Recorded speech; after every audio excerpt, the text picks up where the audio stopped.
बात है कि मतलब आप देखें कि अगर जीन्स कहीं बैन कर दिया जाए तो वो नेशनल टीवी का हिस्सा बनता है, नेशनल मीडिया का हिस्सा बनता है। मूवमेंट बन जाता है। आप सोचिए कि किसी के जुबान से अगर गलती से भी फिसल जाए, हालांकि हम अपने घरों में भी समझाते हैं अपनी बच्चियों को कि ढंग के कपड़े पहनो, ऐसा नहीं करो, देखो ये ठीक नहीं है। आप भी अपने घर में समझाते होंगे, हाँ। जो लोग चिल्लाते हैं वो लोग भी अपने घर में समझाते ही होंगे अपने बच्चियों को, हाँ। लेकिन अगर कोई फ्रंट कैमरा में बोल दे कि लड़कियों को ढंग के कपड़े पहनने चाहिए, हाँ, तो देखिए कितना बड़ा नेशनल मूवमेंट। लड़कियां बताइए क्या पहने लड़कियां, हाँ, कि ये लड़कियां ढंग के कपड़े, और ढंग के कपड़े जो हैं वो अलग अलग तरीके से, वो मीडिया से लेकर के वो एक जत्था है, एक विंग है, वो बोलते हैं तो वो नेशनल मुहिम बन जाता है। और साड़ी जो नेशनल हमारा परिधान है, हमारी भारतीयता की पहचान है, वो उनको जरा सा भी अब उनके अंदर दर्द नहीं उठा पाया कि मेरी माँ इसी साड़ी को पहनती थी, मेरी शादी इसी साड़ी में हुई है, मैं अपनी बहन को इसी साड़ी में विदा कर दिया हूँ, और जब मेरी बहन जा रही थी तो इसी साड़ी में मैंने वो शुभ के सौगात दिए थे कि तुम्हारा मैके भी आबाद रहे, तुम्हारा ससुराल भी जिंदाबाद रहे। मुझे लगता है कि जिस महिला ने आपको बोला था वो भी महिला थी, जिस कर्मचारी ने आपको बताया था, या फिर हम अकीला के किसी भी मालिक की बात करें जिसका वो रहा होगा, क्या उसने भी शादी जीन्स पहन के ही उस पत्नी ने फेरे लिए होंगे, उसकी पत्नी ने, या फिर अगर वो भी महिला शादीशुदा होगी या फिर कल को करेगी भी, क्या वो भी ये कह सकती है कि मैं स्मार्ट कैजुअल में ही शादी करूंगी, क्योंकि साड़ी तो उसके हिसाब से स्मार्ट कैजुअल नहीं है। नहीं, ये आपने बहुत अच्छा क्वेश्चन रेज किया, क्योंकि उसने बोल दिया, और जिनका ये होगा उनकी माँ बहनें और उनकी भी घर की महिलाएं जो हैं साड़ी ही पहनती होंगी। लेकिन आप देखेंगे कि हमारे परंपराओं को इसी तरह से धीरे धीरे ख़त्म किया जा रहा है। आप साड़ी जो है अब ओकेजन्स तक लोग मानते हैं कि ओकेजन्स में, पूजा में साड़ी पहननी है। हमारे परंपराओं को तो ख़त्म किया ही जा रहा है। आप देखेंगे कि आजकल जो मेहंदी होती है या इस तरह के संगीत होते हैं, तो एक बार लड़की जो है वो बहुत ही वेस्टर्न स्टाइल में, ऐसे फ्रॉक स्टाइल में पहन के, और हो सके तो दुपट्टा रखती भी है, नहीं रखती, वो फ्रॉक कब आपको वो वाइट गाउन में कन्वर्ट हो जाएगा और उसके बाद काले बुरखे में आ जाएगा, आपको पता भी नहीं चलेगा। अगर यही सारी चीज़ें रहीं तो, क्योंकि ये तो हमारे मार्केट को ख़राब कर रहा है। जैसे आपने देखा होगा कि हमने स्वतंत्रता आंदोलन में एक मूवमेंट ये भी चला था जब हमने विदेशी कपड़ों का बहिष्कार किया था और जलाया था, क्योंकि हमारे यहाँ से धागे ले जाके वो अपने यहाँ कपड़े बनाते थे और उन कपड़ों को हम खरीदते थे। और उस वक्त में चरखा जो है वो प्रचलन में आया और हमने अपने कपड़ों को बनाना शुरू किया और खादी का ईजाद हुआ। हाँ, एक अजीब सी शुरुआत यही है कि आपके मार्केट को ख़त्म किया जाए, और आपके ये वहाँ से अकीला से शुरू होता है और आपके बाज़ार तक पहुँचता है, क्योंकि अकीला मना करता है तो आप वैसे परिधानों को खरीदने जाते हैं जो अकीला जैसे जगहों पे स्वीकार्य है। तो ये बहुत बड़ी एक जो है साजिश है, और ये स्ट्रैटजी है भारतीय बाज़ारों को पे विदेशियों का कब्ज़ा होने का। अब आप बताइए कि यहाँ पे लोग, हमारे भारतीय भाई बहन ही अकीला जैसे मना कर रहे हैं, लेकिन अगर हम यूरोप में जाते हैं या अमेरिका में जाते हैं, हम बिज़नेस करने जाते हैं, तो हम अपने बिज़नेस को लॉ ऑफ द लैंड, जो वहाँ के कानून हैं उसके मुताबिक हम खोलते हैं, और हम वहाँ पे उनके कल्चर को हमेशा रिस्पेक्ट देते हैं। लेकिन अपने ही देश में, अपने देश के कल्चर को, अपनी सभ्यता को हमें इज्जत देने में बड़ी शर्म सी आती है। तो ये सारी चीज़ें जो हैं, इस पे एक बार सरकार को भी सोचना चाहिए, और साड़ी को तो राष्ट्रीय परिधान घोषित ही कर देना चाहिए। अब मेरा ऐसा मानना है कि साड़ी दिवस मनाया जाना चाहिए, और आज ये भारत में शुरू होगा, जैसे योग शुरू हुआ था, कल को पूरा विश्व में जाएगा, और यूएन भी साड़ी दिवस के लिए अपनी स्वीकार्यता देगा। एक और इसमें बड़ी बात यह है कि कल जब हम वहाँ पे पहुँचे तो जो पार्किंग के एक कर्मचारी थे, तो उन्होंने एक बड़ा खुलासा किया। तो उन्होंने कहा कि जब इसकी सफाई आई अकीला की, तो उन्होंने कहा कि हमारे यहाँ साड़ी स्वीकार है, ये हमारा नियम नहीं है, वो तो एक किसी ने बदतमीजी की, उसके खिलाफ कार्रवाई की गई। लेकिन हकीकत जो कल उन्होंने बताई, बोले कि मैं पिछले 8 साल से वहाँ पे तैनात हूँ, वहाँ पे काम देखता हूँ, लेकिन मैं 8 साल से यही मेरे दुख की पीड़ा थी, यही मेरे मन की पीड़ा थी कि वहाँ साड़ी, सूट, सलवार, धोती, कुर्ता वालों को बाहर ही रोक दिया जाता था और अंदर नहीं जाता था। अंसल प्लाजा के मैक्सिमम रेस्टोरेंट में होगा, आप देखेंगे तो जो भी इस तरह के अपने आप को बहुत हिप और उस तरह के आउटलेट्स में अपने आप को डिक्लेयर किए हुए होंगे, अकेला ही नहीं होगा, अकेला भी था हाँ उसमें।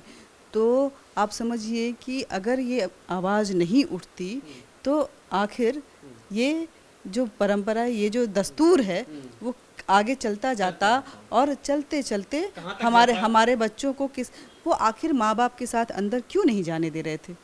वो साड़ी में उनके माता पिता के साथ अंदर नहीं जाने दे रहे थे क्योंकि अंदर के माहौल में वो शराब परोस रहे हैं या ड्रग्स दे रहे हैं या किसी और तरह का व्यसन, नग्नता परोस रहे हैं, क्या कर रहे हैं वो, इसलिए बच्चों को अकेले बुलाना चाहते हैं। और बच्चों की बात करें तो वहाँ पे छोटा बच्चा तो नहीं जाता होगा ना, टीन एज के बच्चे जाते हैं, उनके बिगड़ने के, उनके दिमाग में ये डालने की भरसक कोशिश की जा रही होगी कि आप आइए, एंजॉयमेंट का तो मतलब ही अकेला है और अकेला जैसे लोग हैं, हाँ अकेला जैसे बाकी जगह जो हैं वो हैं, आप आइए यहाँ पे आपको हर तरह की चीज़ें जो हैं मुहैया करवाई जाएंगी।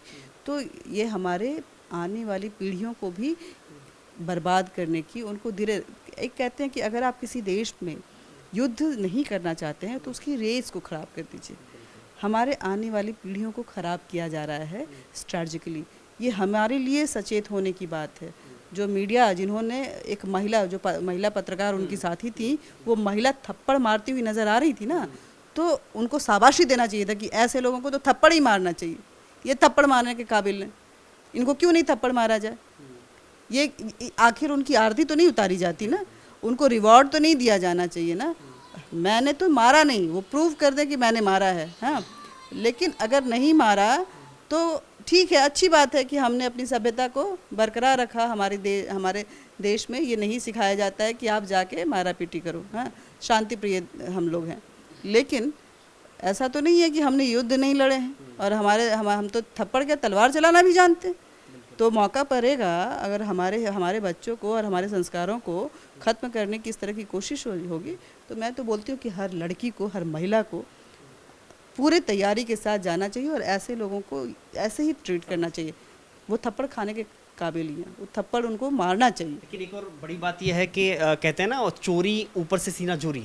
अभी जो खुलासा हुआ है वो ये है कि उसके पास कोई भी वैध लाइसेंस नहीं था, उसके बावजूद इतने लंबे समय से संचालित होना अकीला जैसा रेस्टोरेंट, और जब ये बात खुलासा आई तो अब पता चल रहा है।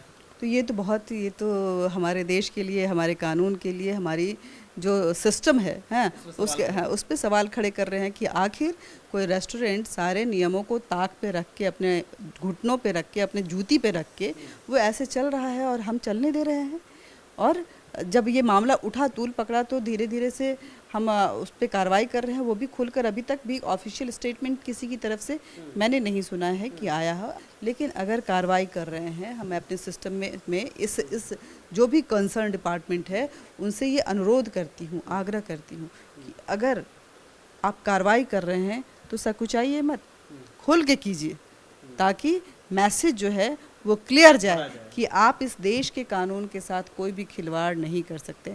हम जो नियम बना रहे हैं आपको मानना पड़ेगा। हमने आपको फ्रीडम दी हुई है, लेकिन इसका मतलब ये नहीं है कि आप उस फ्रीडम का हम पे ही इस्तेमाल करेंगे, बेजा इस्तेमाल करते हुए हमें ही जूते की नोक पे रखेंगे। और आप अगर हमारे देश में चल रहे हैं तो हमारे देश की परंपराओं के हिसाब से ही चलेंगे। ये मैसेज अगर क्लियर नहीं जाएगा तो कहीं ना कहीं ये आज बंद हुआ है, फिर क्योंकि वो सारे नियमों का पालन करेंगे तो कल को उनको खोल दिया जाएगा, हाँ, और वो फिर आएंगे, फिर उसी तेवर में आएंगे और फिर ऐसी ही परंपराओं को परोसेंगे जो हमारे आने वाली पीढ़ियों के लिए घातक हो। एक और बात है कि कल जब हमने देखा तो वहाँ बंद तो था, अकेला रेस्टोरेंट हमें बंद मिला, लेकिन उस पर एक जो कोई भी नोटिस नहीं था, मतलब आधिकारिक कोई भी नोटिस नहीं था। केवल एक 1/4 की सीट पे एक लिखा हुआ था कि इसमें मेंटेनेंस कार्य चल रहा है, इसलिए फ़िलहाल ये बंद है। तो कहीं ना कहीं ये किस चीज़ का वो शो करने की कोशिश की जा रही है कि एक लीगल नोटिस चस्पा करना और एक तरफ बयानबाजी करना एमसीडी की तरफ से कि हाँ उसको बंद कर दिया गया है। कार्रवाई पेपरों पे नहीं हो, बल्कि कार्रवाई ज़मीन पे भी हो। कार्रवाई जो है, जो ऑफिशियल कागजात हैं उन पे होनी चाहिए, ताकि जो कार्रवाई का मतलब जिस पे कार्रवाई की गई हो उसको बाकायदा समझ में आनी चाहिए। वो तो मेंटेनेंस के लिए लिखा दिया, मेंटेनेंस के लिए अगर लिखा हुआ है इसका मतलब अकीला ने लगाया है, और जिन्होंने कार्रवाई की उन्होंने सिर्फ अखबारों में अपनी बातें कही हैं। तो वो पेपर जिस पे कि सीलिंग की बात आती है, वो सीलिंग का नोटिस जो है वहाँ पे चिपका होना चाहिए। जितना मैं जानती हूँ अपने देश के कानून को, उतना मैं समझती हूँ। यह है कि आखिरी सवाल आपसे कि अगर कल जो हमने बात की उनसे कि दिल्ली में अकीला जैसे सैकड़ों ऐसे स्थान हैं जहां अश्लीलता परोसने की बात आती है, नग्नता परोसने की जो ये माहौल तैयार किया जाता है, या फिर ऐसे बहुत सी जगह हैं जहां पर ये अलाउ नहीं। वो अलग बात है कि ये सब शो नहीं है, तो यहाँ भी शो नहीं था। ये तो आप जैसे आपने मुद्दा उठाया और सोशल मीडिया पे आया तो बात सामने आई। क्या इसके खिलाफ भी एक मुहिम छेड़ी जा सकती है?